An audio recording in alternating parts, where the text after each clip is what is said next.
Salut à tous, j'espère que vous allez bien, c'est Florent, bienvenue sur Scan Training et aujourd'hui on va parler des meilleurs exercices pour prendre du muscle.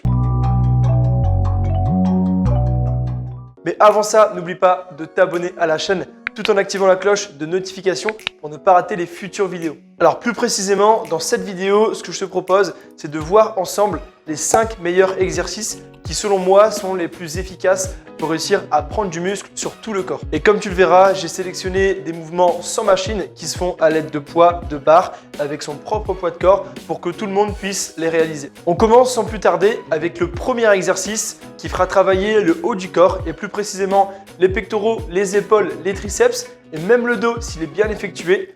Et c'est le développé couché. Plus précisément, le développé couché à la barre, ce qui permet une bonne stabilité et surtout de pouvoir charger, de pouvoir mettre plus lourd pour réussir à progresser et donc à prendre du muscle. C'est un mouvement qu'on voit énormément en salle de musculation et effectivement, c'est pas pour rien. Bien sûr, il faut qu'il soit, comme on l'a dit, bien exécuté.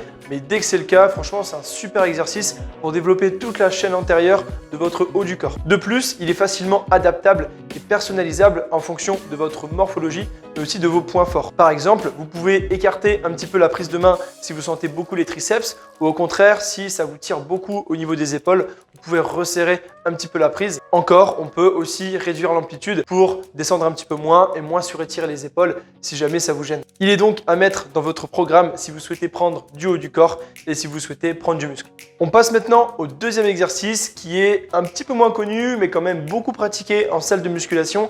C'est le rowing bûcheron au rowing à un bras avec haltère. L'idée ici, ça va être d'inverser un petit peu le mouvement qu'on a fait sur le développé couché, à savoir qu'on a poussé. Donc là, on va effectuer un tirage et donc ça va nous permettre d'équilibrer le travail et de travailler le dos, à savoir le grand dorsal, les trapèzes, les rhomboïdes et tout ça avec seulement un haltère. Le fait de travailler à un bras, ça permet d'avoir une plus grande amplitude, c'est-à-dire un meilleur étirement en début de mouvement et une meilleure contraction en fin de mouvement. Le fait de se tenir avec le bras libre permet aussi de limiter les tensions qu'on met sur le bas du dos par rapport à un simple rowing buste penché par exemple. Attention toutefois à la rotation du buste et à la rotation du tronc.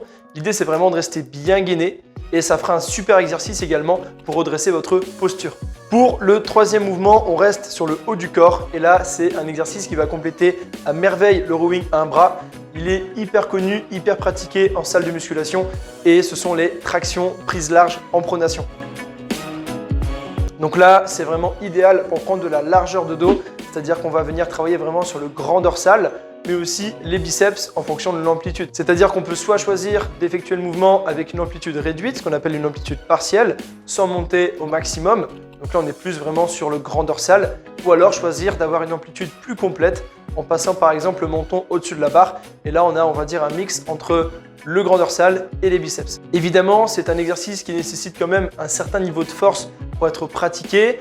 Donc si jamais c'est un petit peu juste à l'heure actuelle pour vous, n'hésitez pas à vous délester avec un élastique. Ça se fait très bien et ça permet de bien progresser sur ce mouvement. Avec le rowing et les tractions, à vous le dos complet et fort. On passe désormais sur le travail du bas du corps avec mon exercice préféré du moment. Pour ceux qui nous suivent sur Instagram et qui regardent mes stories, vous avez un indice normalement et c'est le front squat ou squat avant. C'est vraiment l'exercice qu'il vous faut pour développer vos cuisses et plus précisément vos quadriceps, c'est-à-dire l'avant des cuisses, de par la position de la barre qui est placée au niveau des clavicules. Ça va également renforcer énormément votre gainage. Et là où c'est une variante très intéressante par rapport au back squat, où on met cette fois-ci la barre au niveau du haut du dos, c'est que le buste va rester beaucoup plus droit, donc il y aura beaucoup moins de force de cisaillement, beaucoup moins de pression, on va dire, pour faire simple, au niveau du dos et surtout du bas du dos. Et en plus, on utilise des charges moins lourdes, donc c'est normalement moins destructeur aussi. Faire un bon front squat nécessite néanmoins une bonne mobilité et un certain travail technique, puisqu'en effet, il faut vraiment s'assurer de bien faire le mouvement avant de commencer à charger si on veut progresser sans se blesser et pouvoir en tirer tous les avantages. D'ailleurs, n'hésitez pas à me dire en commentaire si vous souhaitez que je fasse une vidéo spéciale sur cet exercice avec mes meilleures astuces, comment je m'échauffe, comment je fais pour progresser. Ça peut être, je pense, très intéressant. On conclut avec le cinquième et dernier exercice qui cette fois-ci va compléter le travail du bas du corps, des membres inférieurs, et il s'agit du soulevé de terre roumain ou soulevé de terre jambes tendues. Pour faire simple, on ne va pas trop chipoter.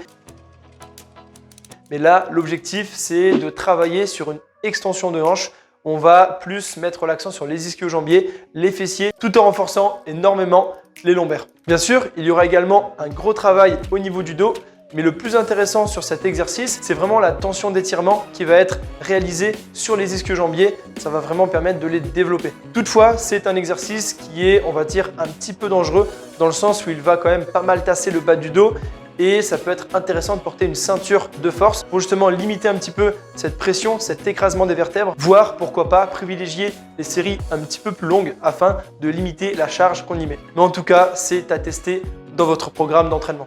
Cette vidéo touche maintenant à sa fin. J'espère en tout cas qu'elle t'a plu, qu'elle a pu t'apporter des connaissances, des idées d'exercices à mettre en place dans ton programme pour prendre du muscle. Si c'est le cas, n'oublie pas de liker cette vidéo, mais également de la partager à tes amis pour essayer de les aider au mieux à progresser eux aussi. Comme tu l'as vu, il n'y a pas de mouvement secret. Tout se fait, on va dire, sur la base, c'est-à-dire sur des exercices polyarticulaires complets que tout le monde peut faire, avec lesquels on peut charger, on peut progresser, sur lesquels on est stable. Et d'ailleurs, si ce sujet de vidéo t'intéresse, je te renvoie vers un article que j'avais fait il y a quelques temps où justement je te présente tout ce qu'il y a à savoir pour réussir à sélectionner au mieux ces exercices pour progresser en musculation. Il recense vraiment tout ce qu'il y a à connaître sur le sujet. Je te mets le lien directement dans la description de cette vidéo. C'est tout pour moi. On se dit à vendredi prochain pour une prochaine vidéo. D'ici là, entraînez-vous bien, mangez bien. Salut tout le monde!